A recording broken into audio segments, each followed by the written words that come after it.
Welcome to STV life. நம்மளோட சேனலில் வரிசையாக இந்திய குடியரசுத் தலைவர்களோட வாழ்க்கை வரலாறை பார்த்துக்கிட்டு வரோம். அந்த வரிசையில் 9 குடியரசுத் தலைவர்களோட வாழ்க்கை வரலாறை நம்ம பார்த்துருக்கோம். நீங்கள் அந்த வீடியோஸை இன்னும் பார்க்காம இருந்தீங்கன்னா நம்மளோட சேனலில் தான் இருக்குது, ப்ளீஸ் செக் பண்ணி பாருங்கள். இன்றைக்கி நம்ம பார்க்க போகிறது 10வது குடியரசுத் தலைவரான KR நாராயணன் அவர்களை பற்றி தான் பார்க்க போகிறோம். ஒரு ஏழை குடும்பத்தில் பிறந்து பள்ளிக்கூடத்துக்கு கட்டணம் கட்ட பணம் இல்லாமல் வகுப்பறைக்கு வெளியே நின்று பாடம் படித்த ஒரு பையன் பிற்காலத்தில் இதே இந்தியாவின் மிக உயரிய பதவியான குடியரசுத் தலைவர் நாற்காலியில் அமருவார்னு யாருமே நினச்சிருக்க மாட்டாங்க. ஆமாங்க, அவர் தான் இந்தியாவின் 10வது குடியரசுத் தலைவர் KR நாராயணன் அவர்கள். ஜவஹர்லால் நேருவால் நாட்டின் சிறந்த ராஜதந்திரி என்று பாராட்டப்பட்டவர். மகாத்மா காந்தியை நேர்காணல் செய்த பத்திரிகையாளர். ரப்பர் ஸ்டாம்பாக இல்லாமல் இந்திய அரசியலமைப்பின்படி கம்பீரமாக செயல்பட்ட ஒரு செயல்படும் ஜனாதிபதி. வறுமையின் பிடியிலிருந்து ராஷ்டிரபதி பவன் வரை நீளும் அவரது அசாத்தியமான வாழ்க்கை வரலாறை பற்றி தான் இன்றைக்கி நாம் பார்க்க போகிறோம். இந்த வீடியோவை முழுசாக பார்க்குறதுக்கு முன்னாடி நம்மளோட சேனலை ஃபர்ஸ்ட் டைம் விசிட் பண்ணுறீங்கன்னா இந்த வீடியோவுக்கு ஒரு லைக் பண்ணி மறக்காமல் சப்ஸ்கிரைப் பண்ணிக்கோங்க. வாங்க வீடியோக்குள்ளே போகலாம்.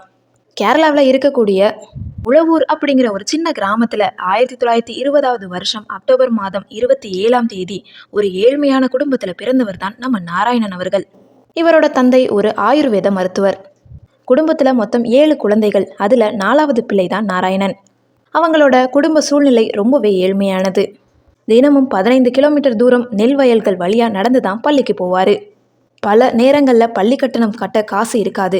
கட்டணம் கட்டலைன்னா வகுப்பறைக்குள்ளே விட மாட்டாங்க. ஆனால் நம்ம நாராயணன் சோர்ந்து போகலை. வகுப்பறைக்கு வெளியில் நின்றுக்கிட்டே ஆசிரியர் நடத்துகிற பாடங்களை கூர்ந்து கவனிச்சு படிப்பார். புத்தகம் வாங்கிக்க கூட காசு இல்லாதப்போ ஆஸ்துமாவால் பாதிக்கப்பட்டு வீட்டில் இருந்த அவரோட அண்ணன் நீலகண்டன் மற்ற மாணவர்களோட புத்தகங்களை வாங்கி தன் கையாலேயே அதையெல்லாம் நகலெடுத்து தம்பி நாராயணனுக்கு கொடுத்து படிக்க வச்சாரு.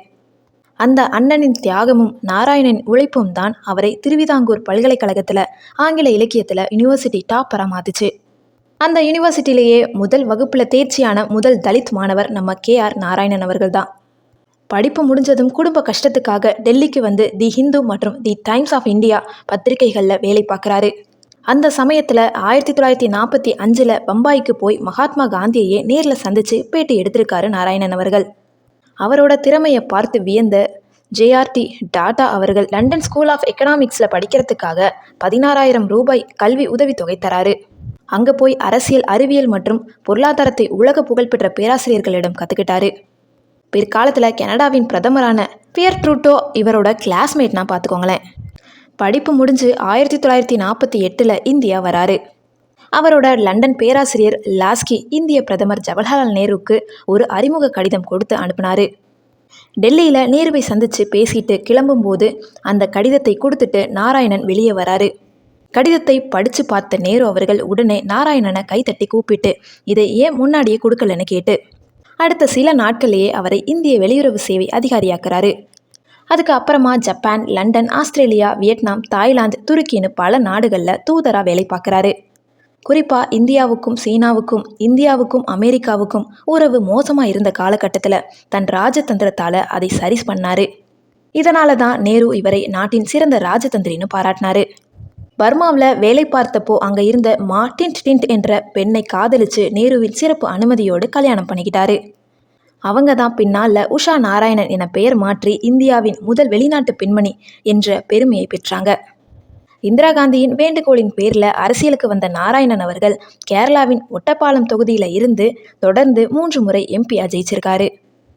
ராஜீவ்காந்தி அமைச்சரவையில் அமைச்சராகவும் இருந்திருக்காரு. இதையெல்லாம் தாண்டி 1992 இந்தியாவின் துணை ஜனாதிபதியாகவும் 1997 95% வாக்குகளை பெற்று இந்தியாவின் ஜனாதிபதியாகவும் தேர்ந்தெடுக்கப்பட்டிருக்காரு. இந்த 2 பதவிகளையும் அலங்கரித்த முதல் தலித் நபர் நம்ம KR நாராயணன் அவர்கள் தான். காந்திஜி ஒரு முறை சொன்னாராம், ஒரு தலித் எப்போ ஒரு நாட்டின் குடியரசுத் தலைவராகிறாரோ அப்போதான் நாடு உண்மையான சுதந்திரத்தை அடையும்னு. இந்திய சுதந்திரத்தோட பொன்விழா, அதாவது 50வது ஆண்டு கொண்டாட்டத்தின் போது காந்தியின் கனவு நாராயணன் மூலமாக நிறைவேறியதுன்னு அப்போதைய பிரதமர் IK குஜ்ரால் அவர்கள் பெருமையாக பேசினார். பொதுவாக ஜனாதிபதினா அரசாங்கம் சொல்கிறதுக்கு எல்லாம் சரின்னு கையெழுத்து போடுற ரப்பர் ஸ்டாம்ப்னு நினைப்பாங்க. ஆனால் நாராயணன் அப்படி இருக்கலை. அவர் ஒரு செயல்படும் ஜனாதிபதி. அது வரைக்கும் ஜனாதிபதிகள் பொது தேர்தலில் ஓட்டு போடுற வழக்கம் கிடையாது. ஆனால் 1998 ஒரு சாதாரண குடிமகனை போல வரிசையில் நின்று ஓட்டு போட்டு பதவியில் இருக்கும்போது ஓட்டு போட்ட முதல் ஜனாதிபதிங்கிற வரலாற்று பெருமையை உருவாக்கினார். உத்தரப்பிரதேசம் மற்றும் பீகார் மாநில அரசுகளை கலைக்க மத்திய அமைச்சரவை பரிந்துரை செய்த போது அதை அப்படியே ஏற்றுக்காம மறுபரிசீலனை செய்யுங்கன்னு திருப்பி அனுப்பி ஜனாதிபதிக்கான அதிகாரத்தை கம்பீரமாக நிலைநாட்டினார்.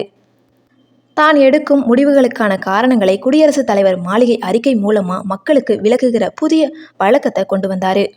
ஆனால் அவரோட பதவிக்காலத்தோட முடிவில் 2002 குஜராத் கலவரம் நடந்தப்போ வன்முறையை அடக்க இராணுவத்துக்கு முழு அதிகாரம் கொடுக்கலன்னு அப்போதைய வாஜ்பாய் அரசு மீது கடுமையான அதிருப்தியையும் வெளிப்படுத்தினார். 2வது முறை ஜனாதிபதியாவதற்கு பல கட்சிகள் ஆதரவு தந்துமே சில அரசியல் காரணங்களால் அவர் போட்டியிடாமல் விலகினார். அதன் பிறகு 2005 வருஷம் நவம்பர் மாதம் 9ஆம் தேதி தனது 85 வயசில் அவர் மறைஞ்சார். வகுப்பறைக்கு வெளியே நின்ன ஒரு ஏழை மாணவன் உலகமே வியக்கும் ராஜதந்திரியாகவும் இந்தியாவின் முதல் குடிமகனாகவும் உயர்ந்த கதை இன்னைக்கு இருக்கக்கூடிய தலைமுறைக்கு ஒரு மிகப்பெரிய பாடம். திறமையும் உழைப்பும் இருந்தா வறுமை ஒரு தடையே இல்லை அப்படிங்கிறதுக்கு தன் வாழ்க்கையால் நிரூபித்தவர் தான் KR நாராயணன் அவர்கள். நீங்கள் இந்த 10வது குடியரசுத் தலைவரான KR நாராயணன் அவர்களை பற்றி என்ன நினைக்கிறீங்கன்றதை கமெண்ட் செக்ஷனில் சொல்லுங்கள். இந்த வீடியோ உங்களுக்கு பிடிச்சிருக்கும்னு நினைக்கிறேன். இந்த வீடியோ பிடிச்சிருந்துச்சுன்னா லைக் பண்ணுங்கள், கமெண்ட் பண்ணுங்கள், ஷேர் பண்ணுங்கள். சப்ஸ்கிரைப் பண்ணாமல் பார்த்துக்கிட்டு இருந்தீங்கன்னா ப்ளீஸ் சப்ஸ்கிரைப் பண்ணிக்கோங்க. தேங்க்யூ ஸோ மச் ஃபார் வாட்சிங்.